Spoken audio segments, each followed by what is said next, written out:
Behind every success story, there is a long line of triumphs and defeats that remain hidden from others. These stories get condensed into journeys that minimize the struggle and wrap up with a happy ending. But we know that's not how life works. That's where From the Ashes with Mark Azoulay comes in. On today's show, you'll hear honest conversations about the challenges that Mark's guest faced and how they overcame adversity.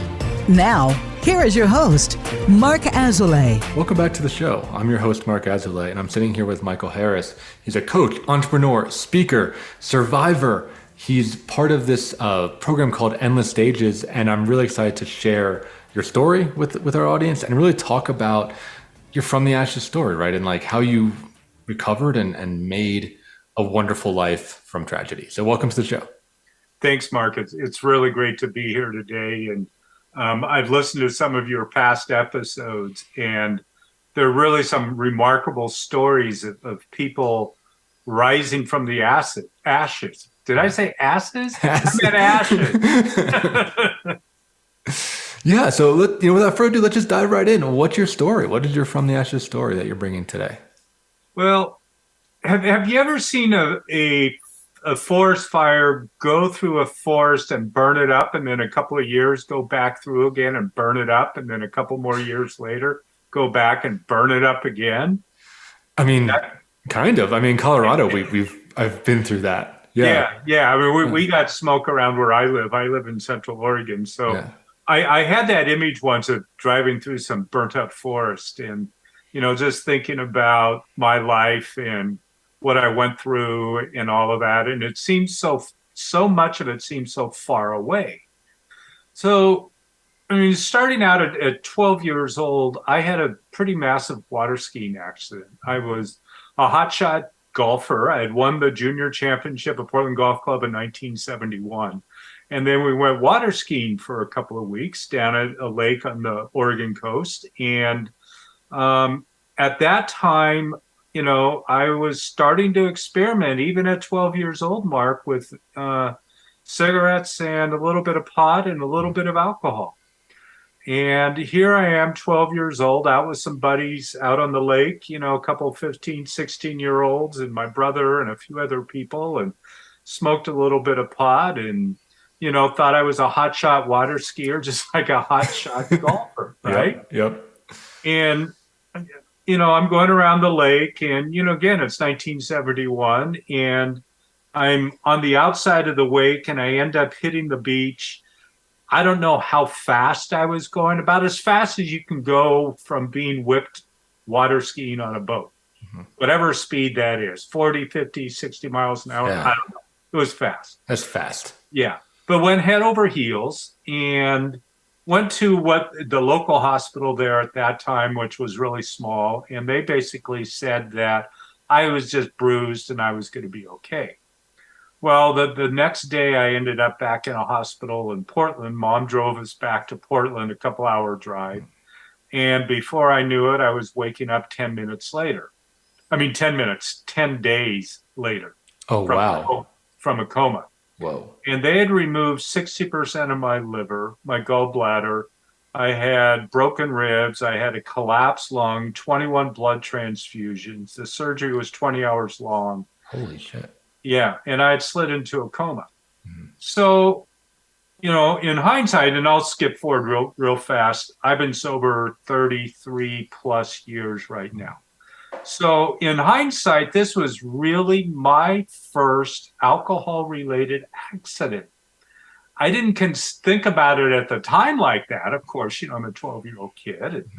And my parents didn't really even know that we were doing that yet at that time.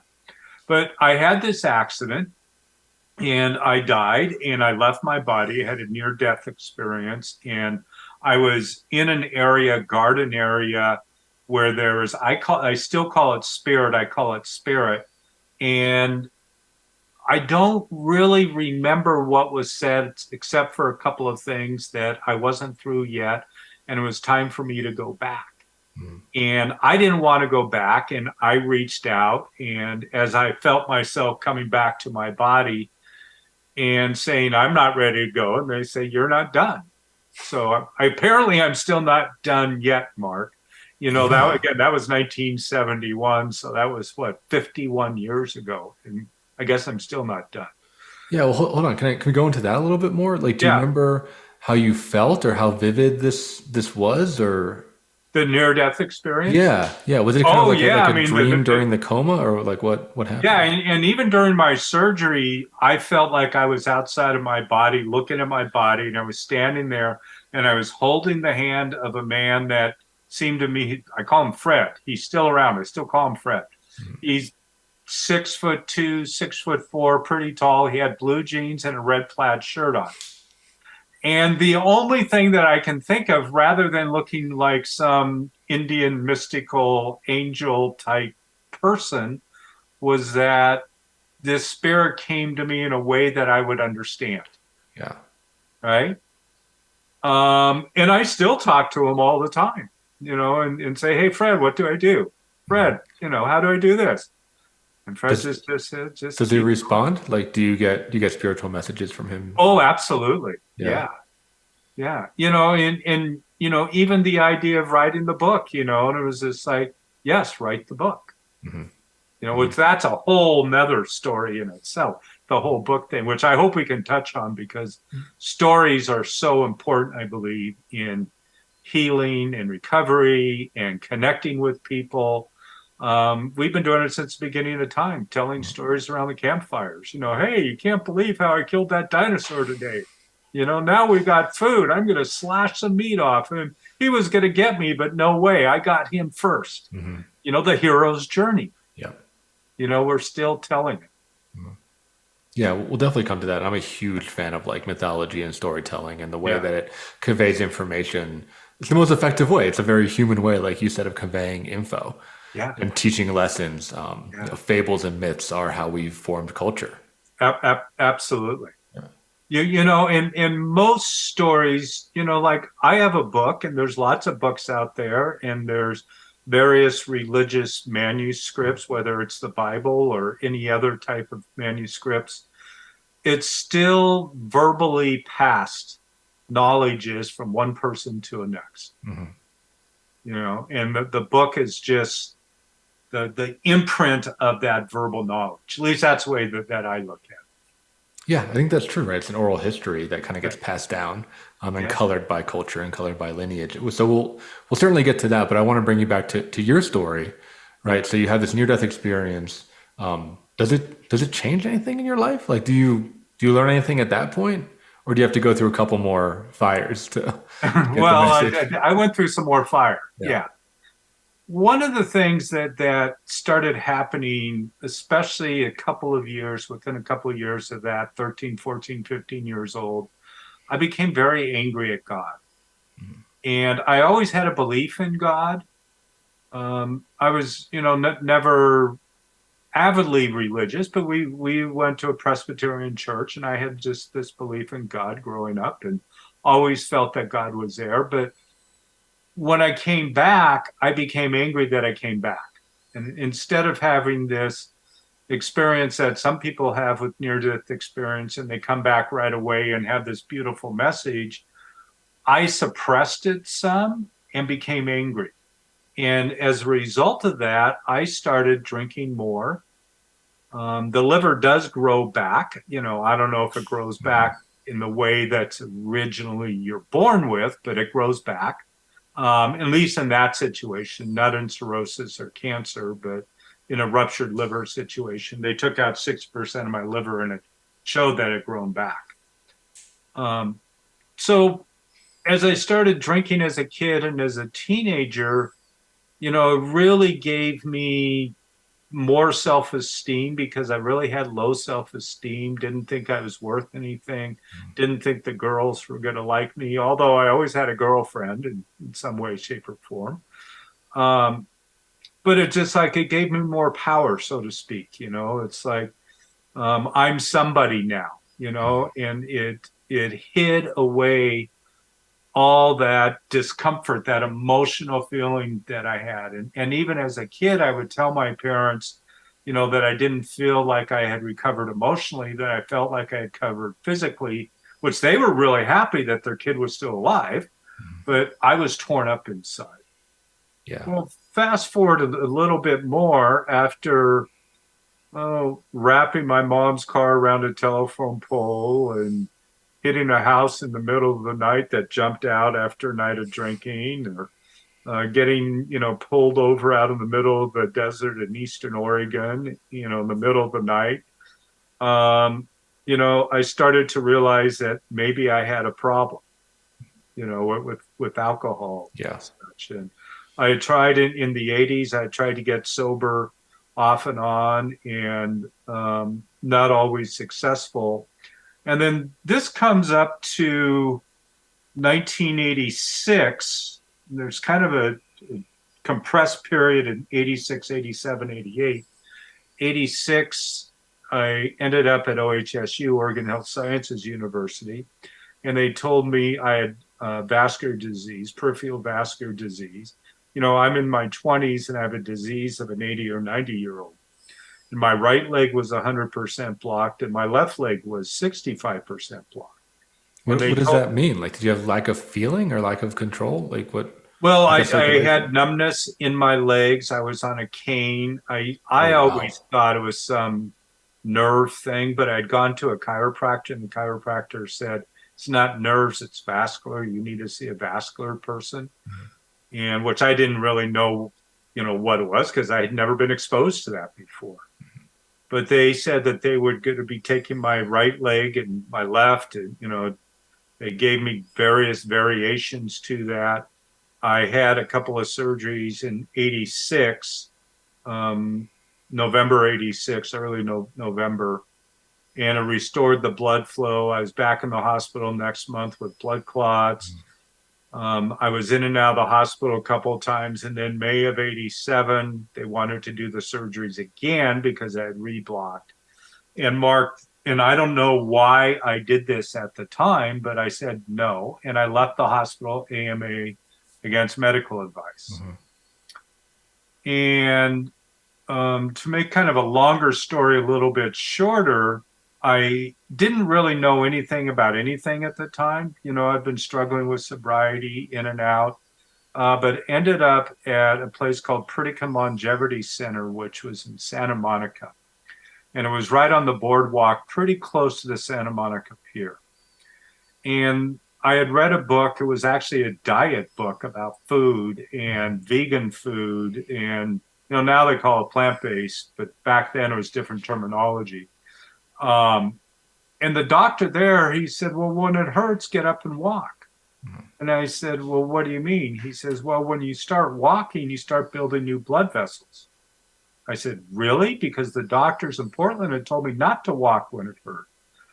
So I started walking up and down the boardwalk there in Santa Monica. This is 1987. And within 2 weeks, I went walking from about 10 feet to 2 miles. Whoa. And I was starting on a cane, and it's just like, yeah, whoa is right. And it was just like, something is going on here. And I started, feeling better again. I had started getting sober in January of 87.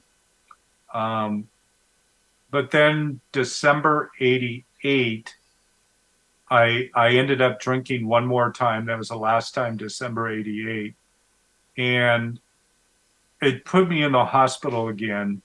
Again, I'm kind of making a longer story a little bit shorter. We can come back to it if you want. But this is where that anger towards God came up. And I didn't really realize it, but, I kept thinking, well, what can God do for me, with my sobriety? How can he get me sober? All that kind of stuff. And then when I went into the hospital that last night that I drank, a friend came to me the next day and he said, are you ready yet? And the only place that I had to turn was to God. That was the only place that I felt like I could turn to. So I said, yes, I'm ready. And I felt this swooshing feeling, Mark, that just, I can still feel it. That was in 1988. This feeling like everything was going to be okay. Mm-hmm. This feeling like Fred was right there. Yeah.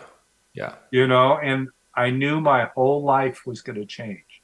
I had no idea what was going to happen, but I was okay with whatever was going to happen because the way my life had been wasn't working. Yeah, I'm so curious about that moment and the transformation. I guess the meaning I'm making, and I want you to correct me on this, is that for that first part of your life, it sounds like you had like a death wish, or there was a part of you that wanted to die, or at least didn't want to be alive, right? That hated something, or was angry, or was sad, or was hurt. But it sounds like over a course of all of this, and then culminated in that spiritual moment, that changed, right? It sounds like you decided to choose life instead of reject it. Am I hearing you correctly? Yes, I want to say yes and no, because I mean, there's a lot of people that have dealt with recovery and addiction that attempted suicide many times and had a lot of suicidal thoughts. I never remembered a lot of suicide thoughts. I never remembered I'm going to go jump off this bridge or I'm going to drink myself to death. In some ways, I was a party drinker. I was always wanting to have fun. I wasn't an isolator for the most part. I wanted to be around people. I wanted to have fun. But not realizing that the effect was near death several times. And it was really through the recovery process and getting sober and looking back and realizing that anger towards God and that shift is what happened, what got me sober. Today, Mark, on my calendar, I have a yoga class scheduled every single birthday until I'm 110. Now, I don't know whether I'm going to live to 110, but it's on my calendar. But you're planning for it. I'm planning for it. Yeah. Yeah. That's really interesting. Okay. Well, we're going to have to move into our first commercial break. When we get back, I want to hear how the story unfolds after this kind of choosing life moment. And then we'll talk more about your book, falling down, getting up, and getting a sense of, what inspired you to write it, the spiritual message that's there, and what message you want to share with our listeners. So if you're listening, stay tuned, and we'll see you on the other side of the commercial break.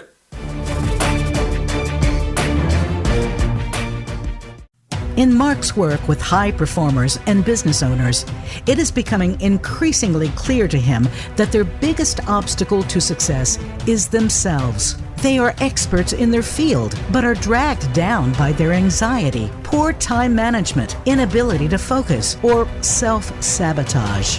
His role is to help you overcome these emotional and organizational issues so that you can truly excel in your business and your personal life. One of the most common hurdles that he sees is perfectionism, a crippling anxiety around performance. It's a fear of not being good enough, being publicly embarrassed, or of disappointing others. These fears paralyze brilliant people and bring them to their knees. This course will help you to break free from this mental prison and have more agency in your world. In this online course, we will break down the prison of perfectionism so that you can break out of it. For more information and to sign up, visit mark-azulay.teachable.com. That's Mark, MARC-azulay, AZOULAY.teachable.com.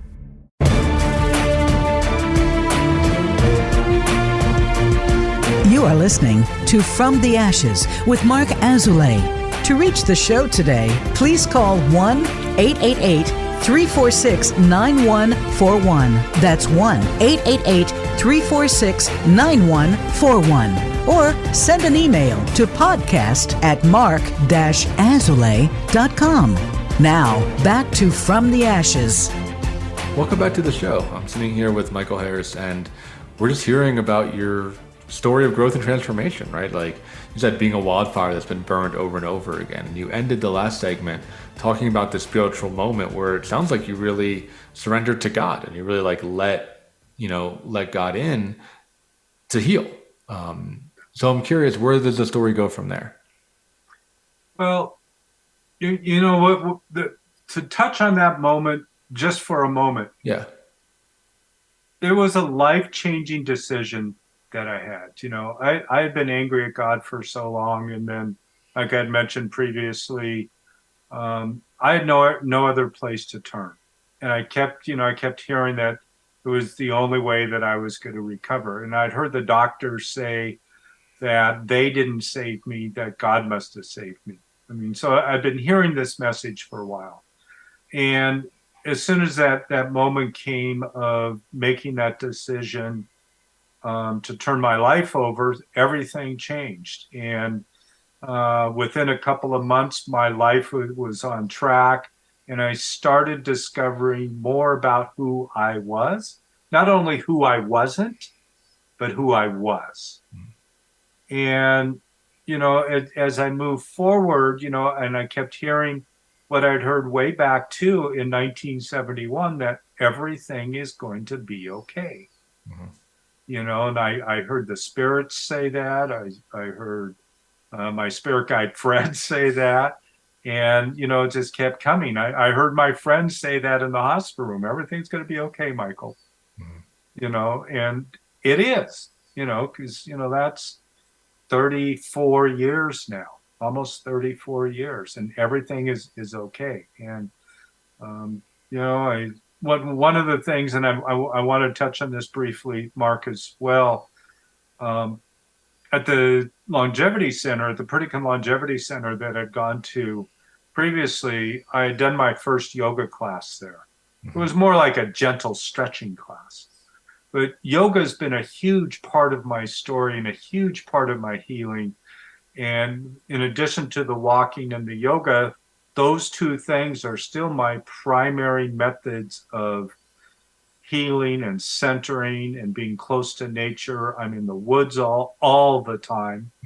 One of my lifetime goals, I say it's my 2022 goal, but it's really my lifetime goal, is to get on top of as many buttes as I can in my life. And virtually every week I'm on the top of one or two different buttes. From where I live, it's easy to get to. So yoga, I ended up going through a couple of teacher trainings. I'd made a bunch of money in the 90s doing some option trading. And I went to this teacher training with this guy named Bikram Chaudhry, which was the hot yoga, the Bikram yoga. And so I went there in 98. I was one of the early teachers. I had not planned to go teach. I planned to heal my body. And he told me something similar, but in a slightly different way. And he says, don't worry about it. Forget about it. Just do the yoga. Well, I was so, I didn't want to forget about it. I wanted to worry about it. And I didn't want to do the yoga in the way that he suggested I do it. I wanted to do it in my way.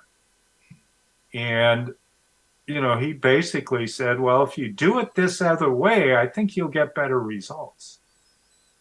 And as soon as I did that, 10 years of that 1 or 2, sometimes 3 pain level that I still had in my body disappeared again. So that was my number one lesson I've ever learned in yoga, was don't worry about it, forget about it, just do the yoga. Yeah. Can you tell me more about that? That's really fascinating to me. Well, it's interesting because there's a guy named Dr. John Sarno, which was head of clinical rehabilitation at NYU Medical Center, which was a pain guy. Again, we could do a whole show just on that. He says the same thing. When you get back pain, shoulder pain, neck pain, basically says, don't worry about it, forget about it, just keep living your life. So the understanding of that concept, when Bikram told it to me, was that I was still holding on, like this, holding on like a fist, rather than having an open palm, right? And so as soon as I released, as soon as I opened up my mind, it's like more energy was coming through, so to speak, and, my healing, the additional pain that I still had particularly my left leg, again, was gone. So the yoga lesson wasn't about how well to do bow pose or triangle or anything else. It was all up here. It was like the monkey mind, letting go of the monkey mind. Right. Well, and it sounds like there's this theme that we're threading around of surrender, right? Being able to really be present for the moment. And And I want to hear about the yoga practice. I have a yoga practice that I've unfortunately been neglecting the past couple of years that I want to get back into. But I remember when I was deep into it, having two really powerful experiences or categories of experience. One was getting really emotional, right? Having like a very big emotional release, oftentimes sadness or sometimes fear, when I was in a pose and really relaxing and letting into it. And then the other one was sometimes after yoga, feeling like very energized, like very like electrified. Yeah. I'm curious if you've had those experiences or if you could speak to them. Oh, absolutely. All of the above. I mean, I've cried, I've had releases, and it's interesting. Our body, the cell, each cell, the membrane of the cell is 0.7 volts. Well, when you do the math, it turns out that our bodies have about 3.75 trillion volts of electricity in it. Now, let's think about that a little bit. There's been about 2 million Teslas built. Each Tesla is 300 to 400 volts each. So if you do the math, it ends up that each human body has the same voltage of about 10 million Teslas. Wow. It's huge. Yeah, that's huge. That's an unbelievable amount of energy. An unbelievable amount. Yeah, absolutely. Yeah. And if we only learn how to use 1% of that, that's huge, right?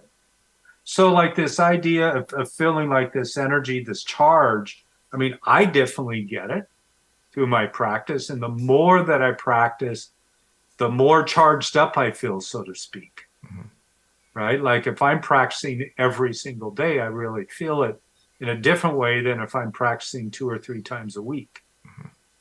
I don't practice every day right now. It's 2, 3, 4 times a week. Yeah. I've owned a couple of studios. I've trained thousands of teachers. I still teach 6 to 10 classes a month. So, I mean, it's still a huge part of my life. Yeah, there's something really, I think what you're highlighting here, what I'm taking from it is just the potential energy in the body, right? And how the body seems to orient towards healing. Like when you said when you couldn't walk and it's like, hey, just walk, just try to walk. The body gets stronger, right? Like it wants to do that, right? Or when you stretch or when you put yourself in uncomfortable positions through yoga or whatever it is, like the body rises to meet the challenge, which is so counterintuitive in some ways, right? Like you think that by resting, it would grow, but by resting, it actually atrophies. Yeah. Definitely. Like if you're sitting on the couch and eating potato chips. Exactly. Yeah. If you're just immobile, the body degrades. Yeah. Yeah. It definitely does. Yeah. Yeah. A body in motion stays in motion. So like the walking and the yoga and the hiking, I mean, all those things keep me in motion. Yeah. So I'm wondering, do you ever experience, they interweave with your spirituality? Like, do you prescribe to the chakras or any of that kind of spiritual part of yoga, or is it more a physiological thing for you? I'm going to check off all the boxes above again. Okay, all of it. Yeah. So the key is all of the above, right? Yeah. I cannot say that I know necessarily, all the Sanskrit terms and all of this stuff. I know some about the chakras and, the energy system and all of that. When I practice, yes, there's the physical, but it's really more about keeping the mind calm.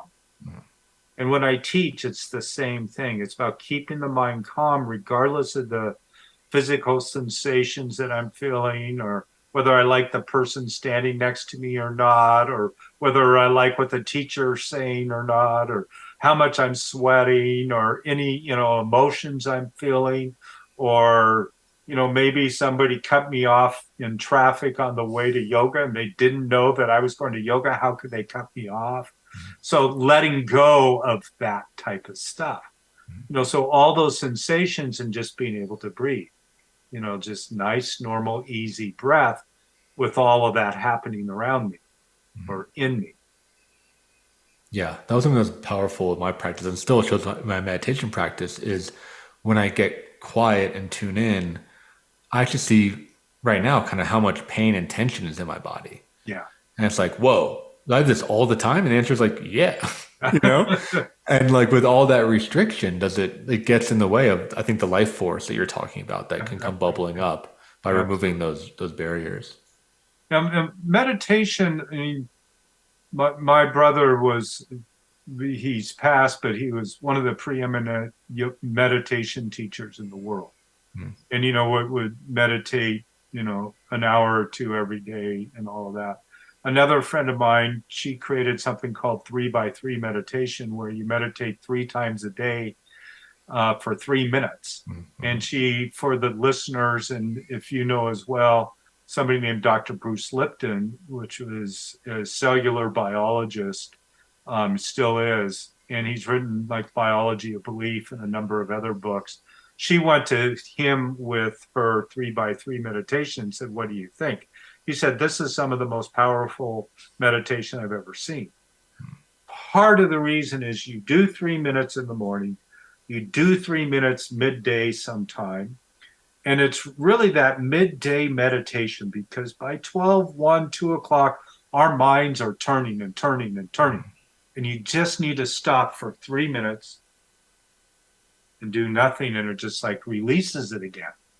It's that mind that we get. And then, you go about the rest of the afternoon much clearer, and then you do that one more 3-minute meditation, and it's just like easing into the evening. So it doesn't have to be complicated. Yeah, I think it's true with any stuff. It doesn't have to be complicated, but it does have to be consistent. Consistent is really important. Yeah, that's the thing, right? Yeah, meditating 1 hour once a month isn't nearly as good as doing 5 minutes once a day. Right, exactly. Yeah. Well, this is a great conversation. I want to pivot you to one of your other topics, which is around stories. We talked about that a little bit during the first segment. And I saw on your website that you're a coach for authors and that you've, written books yourself. Can you say a little bit more about the power of stories? Well, one of the things that I realized about stories, first of all, is that, in grade school, first, second, third grade, maybe even kindergarten, nursery school sometimes, we have something called show and tell. And a teacher says, come and tell us, about your painted rock. So you're getting up in the front of the room, in front of your classmates, and giving them a short little story about something. We're actually getting speaker training right then and there, although the teacher doesn't say that's what's happening. But we're starting to convey stories and starting to understand the conveyance of stories, even just, a little bit, a half a millimeter's worth. And then I've also realized that over the years and centuries and eons and everything, stories and that oral tradition, the verbal passing of knowledge from one person to the other, is really how knowledge is passed. Now, in today's world, there's so much going on within our world and within our atmosphere, and there's wars going on over here, diseases going on over here, arguments in your household, cutting off in traffic, all these different things. So what can we do to begin to help heal, without going too woo-woo-y, so to speak, but to help heal human to human? One of the things to do, in my experience, is stories. So even like my book, my Falling Down, Getting Up, it's a short little book, but me writing down this story was one of the best healing journeys I've ever had. And also many other people have wrote to me that have read that story that says, I felt better after reading your story. It gave me hope. Now, there might be somebody else that I've also had a few people write me notes that say, I hated your book. What are you talking about? And that's going to happen. That's the nature of it. But you may be able to tell a story that's going to help somebody. You have a podcast that you're bringing all these incredible people on, talking about addiction to chaos and toxic relationships and sobriety and healing the spine and all these different story ideas that are helping other people heal. It's helping us heal by telling this story. It's helping the other people. And then the other people that are hearing. So if you're a listener, I invite you to share your story, even if it's over dinner with a friend. It can be huge, and we can be extremely inspirational and motivational. And, many years ago, one of my students made me a little bowl, one of my yoga students, and it says, one more open heart in the world is one more open heart in the world. And it just goes around in a circle like this. One more open heart in the world is one more open heart in the world, just keeps going in a circle. And I believe that if we can help ourselves have one more open heart and help other people have one more open heart, perhaps we're going to find a way to heal regardless of what happens. Yeah, I think that's really beautiful, really well said. And my day job is a psychotherapist, and it's all about stories, right? It's all about listening to stories, being a witness, allowing people to kind of crystallize their story and put it out there.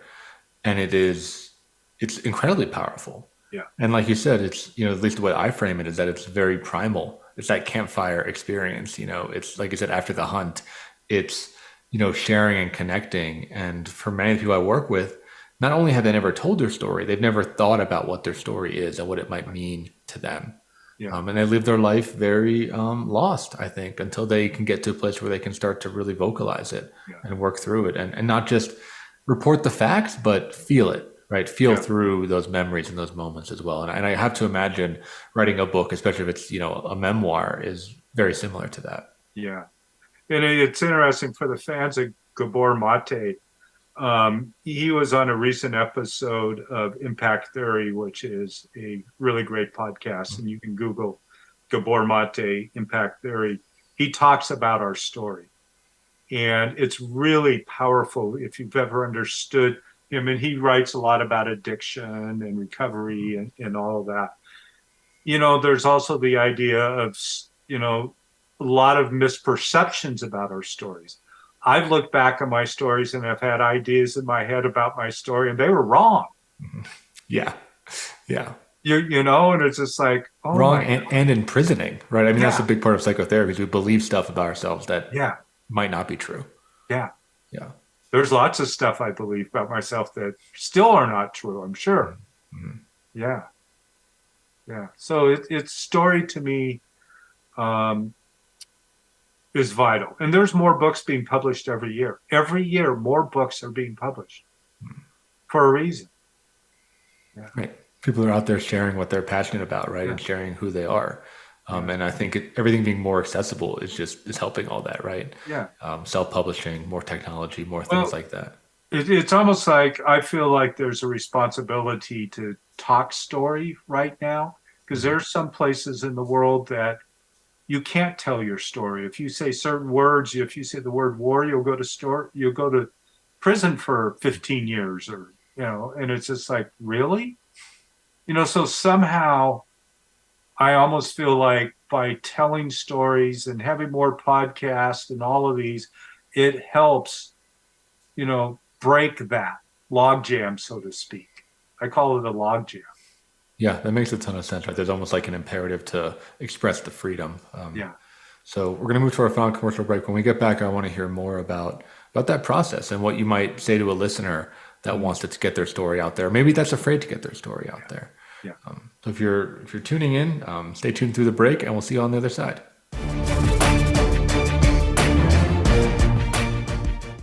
In Mark's work with high performers and business owners, it is becoming increasingly clear to him that their biggest obstacle to success is themselves. They are experts in their field, but are dragged down by their anxiety, poor time management, inability to focus, or self-sabotage. His role is to help you overcome these emotional and organizational issues so that you can truly excel in your business and your personal life. One of the most common hurdles that he sees is perfectionism, a crippling anxiety around performance. It's a fear of not being good enough, being publicly embarrassed, or of disappointing others. These fears paralyze brilliant people and bring them to their knees. This course will help you to break free from this mental prison and have more agency in your world.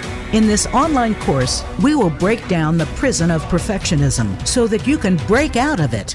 For more information and to sign up, visit mark-azulay.tv. Teachable.com. That's Mark, M-A-R-C -Azoulay, AZOULAY.teachable.com.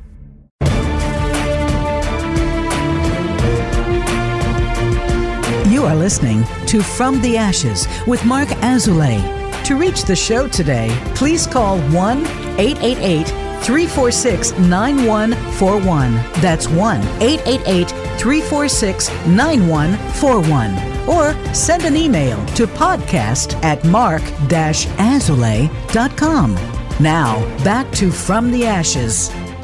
So we were just talking during the break with Michael Harris, and you were sharing that you have an exercise that helps people express their stories and overcome some of the resistance. Because, again, as a psychotherapist, I see the main resistance being shame. I see that a lot. I see a lot of people saying, why does my story matter? Who would want to listen to it? I'm boring. All these kind of emotional resistances to putting themselves out there. So I'm curious how you help your clients to overcome those barriers. One of the things that I like to do whenever I'm helping somebody with story, and it may not necessarily be, therapeutic, but in the therapeutic sense, although it could be used in a therapeutic environment as well. One of the exercises I do is, it's not like really a true timeline as such, but to take your life and divide it by 5. So let's say somebody's 40 years old. If you divide it by 5, you now have 5 8-year segments, right? So is to go back then in each one of those 8-year segments, say 1 to 8, 9 to 17, et cetera, is find 3 stories that stand out to you. So like if you're 1 through 8, might be if you can remember the first time you rode a bike, or first time you fell off a bike, or whatever it is, and then maybe the next one. And there could be some trauma in there too. Some of the memory could be a trauma. I got beat up in the neighborhood. My parents hit me. It could be all sorts of different stories. And so you go through each one of those periods and highlight those first impressions. Now, I want to emphasize this isn't something that takes a long time to do. Ideally, each one of those segments is no more than 3 to 5 minutes. You just write down your first thoughts. I do invite anybody to do this is not to just focus on the trauma type events, but also focus on something exciting that happened. Maybe it was getting your high school diploma and there was something big about that. You're also a big baseball player or whatever it might be. So to also highlight those positive things that happen. Now I'm going to give you a brief example. When I was 6 years old, in how to take what you wrote down as a story. When I was 6 years old, my mom used to make the best blackberry pies in the neighborhood, right? And all the kids wanted to come over and have Mrs. Harris's blackberry pies. Well, we had a couple of acres where I was growing up, and we had a bunch of blackberries in the field. I would go out and pick them. My mom would make the pie. And my dad was an entrepreneur, and my dad, always encouraged us, even at that age. He said, as an entrepreneur, find something somebody wants to buy and sell it to them. Well, all the kids wanted my mom's pie. So I said, Mom, why don't I pick these pies, you bake them, I'll go around the neighborhood and sell them to all my friends' parents. And she said, sure, I get 50 cents, you get 50 cents. Right? So I started going around the neighborhood selling the pies, and everybody wanted Mrs. Harris's pies. Right? Now, why is this important? This exercise that I just mentioned came out of that. So I was able to pull that out of my life many years ago, and to be able to now tell that story. And I can tell that story in 1 minute, or I could tell it as a keynote speech, for 40, 45, 50 minutes on stage. The story of my first entrepreneurial journey, right? I can also talk about its relationship with my mother and how it, really developed a stronger bond with my mom. So there's also different stories with that same experience, right? And that's just one easy event. The BlackBerry entrepreneur story is primarily the way that I talk about it today. But like with my book, when I started writing down my experience of my water skiing accident, I took a look at my water skiing accident, all that had happened, the surgery, the near-death experience, all these different types of things. I can also take that particular story and talk about it in 1 minute, in 5 minutes, in 40 minutes, or all day long for that matter. Or I could also use that same story as inspiration. I could help kids with it that are going through their own healing and hospital journey. So there's different ways to take those stories depending upon where you are. But the simplest thing, again, take your life, divide it by 5, your 40, 8-year versions, and then just go find little things in each one of those that stand out to you. There's some deeper processes, but that's a great initial process that could keep somebody busy for a long time. Yeah, I love the way you talked about that, right? And the associative nature of it, I think is really interesting. Like, does your mind spit up a bunch of trauma? Yeah. That's okay, but it shows you something about how your brain works and how you're conceptualizing your life, right? Yeah. Or does your mind focus on those highlights, or is it all about relationships, right? Oh, I dated this person, I lost this person, right? I get really interested in how the filter that people have on their lives, right? And what they deem important and what they deem unimportant. Yeah. And it sounds like this activity is a way to start to understand the filter that people have of how they make their life narrative. Yeah. And it often reveals something that you may not have thought about before. And that's why I mentioned the BlackBerry, picking the blackberries. I never had really thought about it until I'd done this exercise, in that way, and then realized, oh, yeah. Oh, what was Dad telling me? What was Mom telling me? How did that simple event really influence me? And there's a lot of 6-year-old events that influence us. Absolutely. Yeah. I know you said it's not therapeutic, but that is a therapy exercise. I mean, you're doing it, right? And yeah, I mean, I have to imagine the author groups and things that you run can get pretty emotional sometimes, as people are not just, figuring out what their stories are, but sharing it with other people, because the moment you make it real, whether it be in a group or you put pen to paper, it just crystallizes, right? Like there's something very powerful about that. Can you say a little bit about that, of the process of actually creating a book and writing something down? Well, it's not only creating a book. I probably do it more for people that are going on podcasts and they may have a book. But it's even interesting because often authors that already have a book think that they know what they want to talk about. But then once they do this exercise, and they can do it in relationship to their book, all sorts of new stories come up. And yes, there are some emotional times that, some of my clients have, whether it's in a group environment that we're working with or a one-on-one where there's that breakthrough that happens. And then we can take that story and come onto a podcast and tell it in a way that the listeners will understand. So it's almost like it's helping people develop their stories regardless of where they're sharing it. Could be on a podcast, it could be in a book, it could be on stage, keynote speaking, could be TEDx, it doesn't matter. It could be at dinner with friends. So it's really getting in touch with who we are and who we believe we are and who we're not. Because again, telling these stories also reveal who we're not. Yeah. Right? That show like what your values are, right? And what your values aren't. And what kind of person you are, when the going gets tough, or when adversity strikes, or whatever it happens to be. Yeah. So, what would you say to somebody who is struggling with writer's block, who they want to get it out there, right? But they just go to sit down, they go to express themselves, and it's just frozen. Yeah. Well, there's another process that a lot of people do. I haven't done it I can't say I totally haven't done it, because I had a writer at one point many years helping me with stuff, and I was verbally telling her my story.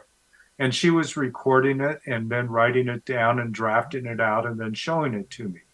And today, many authors today, because they have a difficult writing for whatever reason or writer's block, but they're really good at talking, is that they record their stories, somehow on a recorder and then be able to draft that out, and then eventually get it edited. But oftentimes that voice that we have when we're speaking can be more powerful than the written word that we're doing, because it's really conveyed in a way that's natural to us. Sometimes books are written, how do I say it, almost too correctly. The English is too correct, right? But it doesn't necessarily convey the essence of the story of the person and the emotions. So sometimes that verbal release, that recording of it, drafting it, you get a different feel than if you had just written that story out. Yeah, that makes a ton of sense. And it's, advice that I work with my clients too, of finding the medium that works for them. Yeah. Right. Some people are really great at speaking. Some people want to express it through music. Some people want to express it visually. Yeah. And it sounds like trying to work with the mind. It's similar to what you said, right? Like knowing who you are, but knowing who you're not. Yeah. Right. Like maybe writing, on a typewriter in a cabin in the woods might sound romantic, but that might just not be who you are, Right. It just might not work for you. Yeah. And I tell you, every author or every writer finds kind of a different way to work. And like when I wrote my Falling Down, Getting Up, the way that I did it, it was in my head for many, many years. And finally I got triggered and it was just like, I'm going to write it in 90 days. I wrote it in 79 days. How did I do that? I went to Starbucks or the local coffee shop for 2 hours a day. I did a 2-hour block every single day. And I would go and I sit down and I write. I couldn't do it at home. Too many distractions. There was food. There was laundry. I kept getting distracted. But by going to a place where I had nothing else, that's all I did. I was the guy in the corner with his teacup or coffee cup, writing away on my old computer. Yeah. Yeah. I heard that works for a lot of writers, right? It's like really creating that, in some ways very sacred space to show up and do it and strip away everything else. Yeah. Yeah.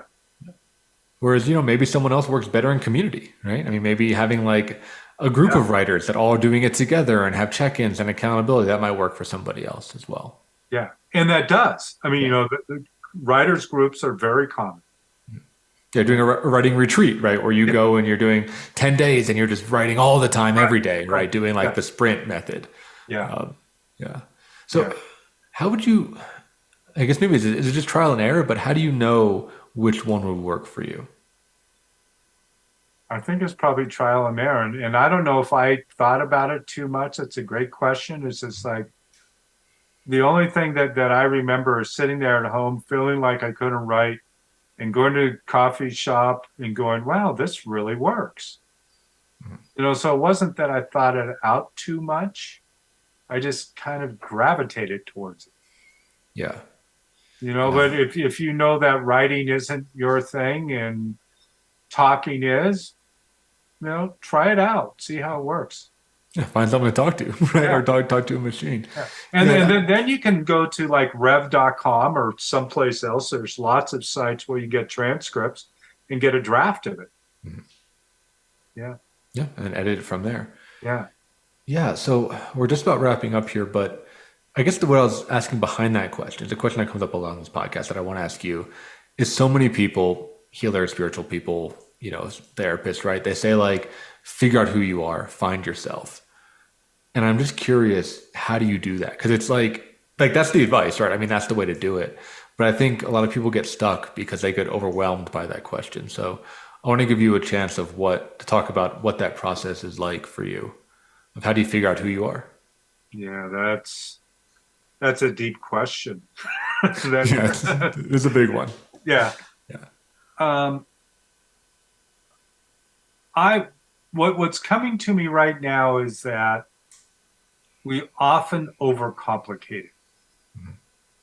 I know that I went through a whole period of time where I overcomplicated who I was, trying to figure it all out. And somebody walked me through this process, even, in the late 80s when I first started getting sober and coming into recovery. He just said, well, let's just sit down and do this. And we had it done within 3 months, right? Just kind of going, okay, who are you? Who aren't you? What about your recovery? What about, these different events that happened?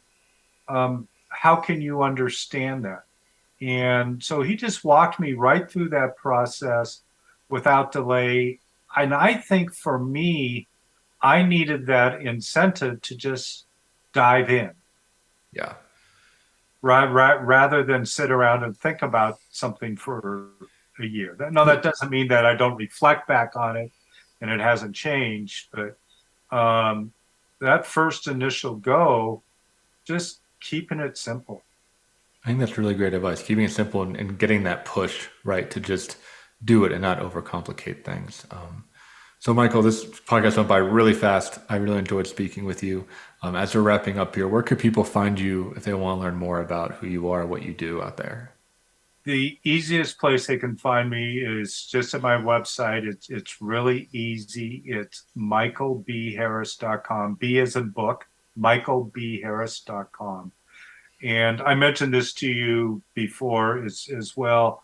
I don't always give my book away. I do a lot of podcasts, but if somebody wants my book, if they go to michaelbharris.com/book, they can download a free ebook copy if they want, or it's available by print in any bookstore. But that link, michaelbharris.com/book, is a hidden link, so you won't find it on the regular site. And I invite really anybody to take the process that I mentioned and the writing process and take a look at their own stories and begin to share it with other people as well. Great. Well, thank you so much for joining. And for those listeners tuning in, we'll see you next week on another episode of From the Ashes.